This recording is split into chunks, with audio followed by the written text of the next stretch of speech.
Я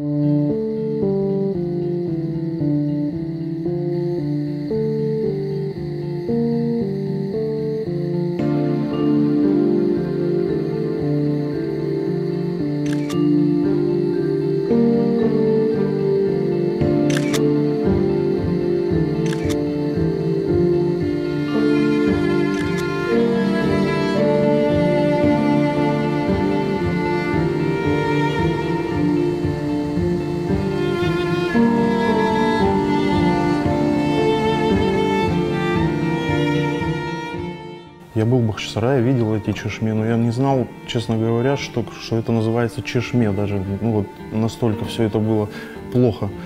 А потом, когда пришел момент, что заказали нам одно чешме, мне очень понравилось с ним работать. Ну, то есть я сначала не давал такого значения этому, то есть просто как изделие и все. А когда мы его сделали, ну, на самом деле я понял всю суть в этом и начал изучать именно вот малую архитектурную форму, которая применялась у нас. Я влюбился в это и понял, что надо все это возрождать. То есть много утерянных и колодцев, и чешме, и все это надо пробовать. Но прежде чем поднять руку на какой-то чешме и реставрировать, надо сначала хорошо отрепетировать, да, на каких-то новых, да, там, ну, допустим, тем же, вот как мы сегодня производим, уже не боясь, как бы, что мы подпортим авторитет нашей традиции, да. Вроде уже что-то получается, людям нравится, поэтому это большой плюс.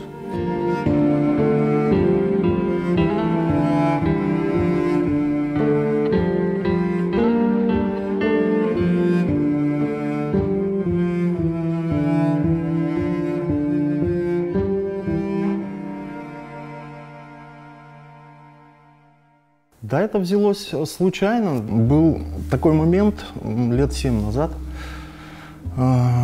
Уже знакомый мой, на сегодняшний день близкий человек, но на тот момент он просто пришел как клиент и не знал, как меня записать в телефоне, сохранить. Ну, все так просто и получилось, и в оконцовке, конечно, интересно.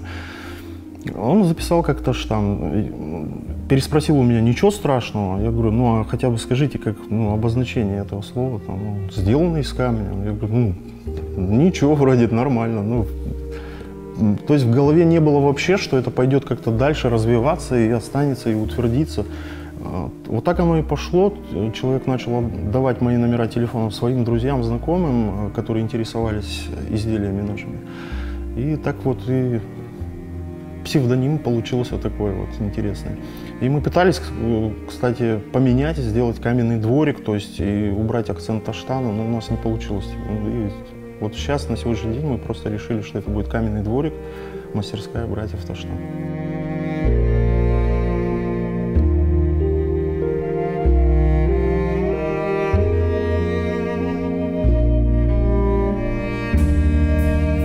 Ну, если это брать как бизнес, то, в принципе, можно зарабатывать. Но мы немножко, вот я же говорю, дали акцент на то, что это делать уже малые архитектурные формы, да.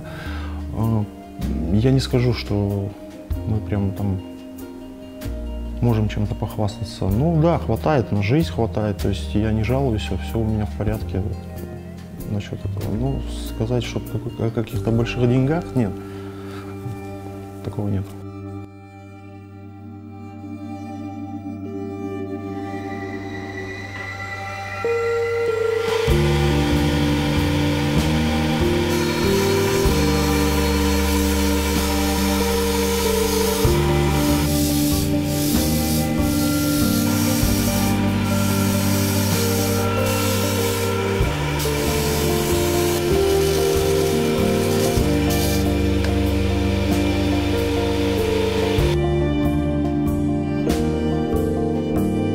У меня в первую очередь должна прийти идея. Если я делаю что-то вот свое авторское, там, да, вот взбрело мне в голову, захотелось мне сделать, и я делаю, то я сначала обдумываю, с чего начать, как начать, с какого цвета камня. То есть это будет ракушняк, либо это будет альма.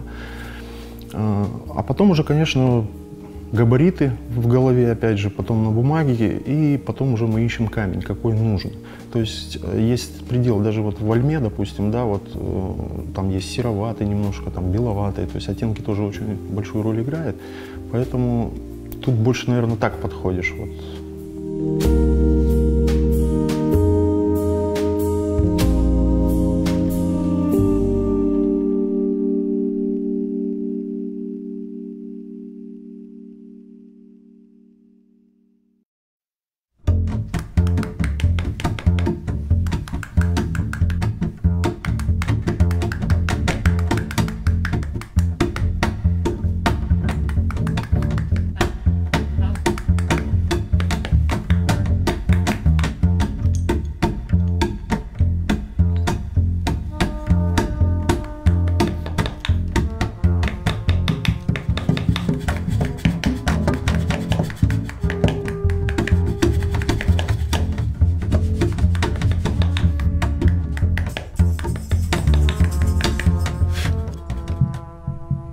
Я не думаю, что это только меня мучает. Многие, наверное, об этом задумывались, как бы продвигалась мода, традиции, да, и все остальное. И не только касаясь архитектуры, а всего остального.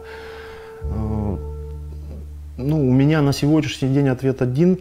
Скорее всего, это, наверное, больше ближе Турция. То есть вот насколько она продвигалась, все это, наверное, вот где-то вот в таких пределах. Но все равно какой-то акцент и вот свой стиль крымско-татарский, он бы все равно присутствовал. То есть я думаю, вряд ли бы кто-то позволил уйти куда-то вот в сторону.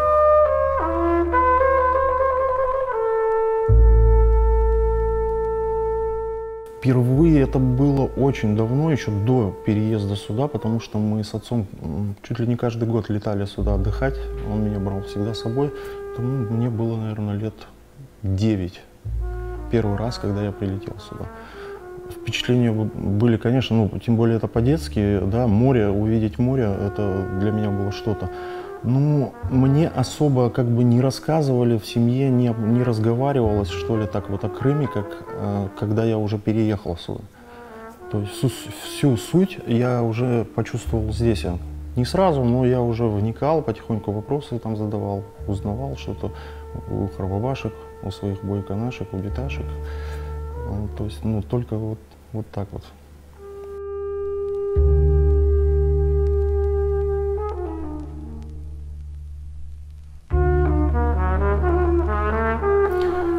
Крым для меня, я не знаю, это все. Наверное, это все.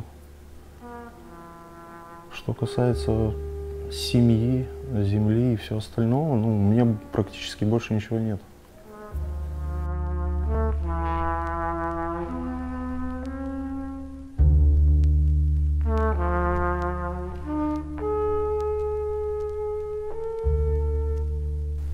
Нет, я никуда бы не уехал.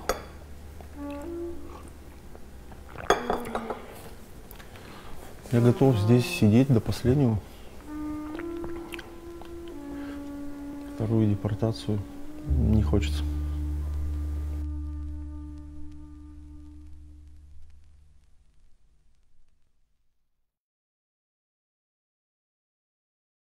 Без религии я не могу что-то делать то или иное. То есть я везде отклоняюсь харам или халял. Правильно я делаю или неправильно? Ввожу ли я в заблуждение людей или нет?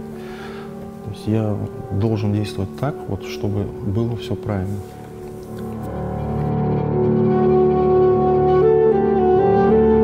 Если человек любит свою работу, он, значит, несет какую-то пользу.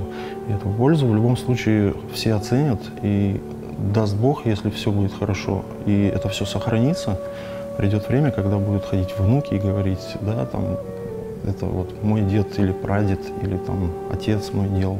То есть, наверное, вот в первую очередь, как мы сейчас вот ходим по Бахчисараю, все то, что, да, грубо говоря, массовое осталось у нас в Бахчисарае, мы ходим, по крайней мере, там мы ходим, дышим спокойно.